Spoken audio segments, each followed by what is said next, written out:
Imagine a factory the size of an aircraft carrier. Now place that factory in the middle of a freezing hurricane in Antarctica. In the 1930s, this was the Kosmos II, a 20,000-ton industrial beast designed for one purpose: to turn the giants of the ocean into oil.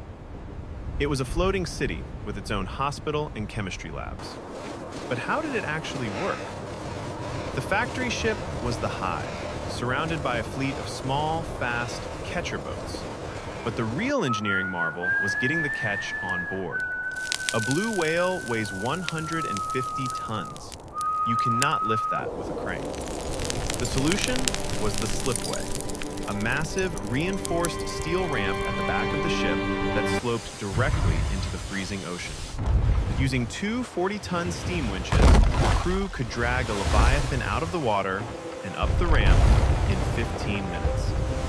Once on deck, the ship became a symphony of steam and steel. The heat of the catch colliding with the freezing air created a blinding fog.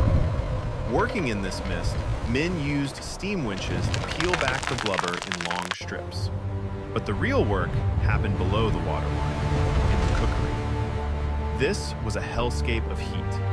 20 massive pressure boilers ran 24 hours a day, boiling the raw material into oil. The ship was essentially a sailing refinery. The final product was pumped into massive tanks in the hull. The economics were staggering. A single 6-month voyage could bring back 100,000 barrels of oil.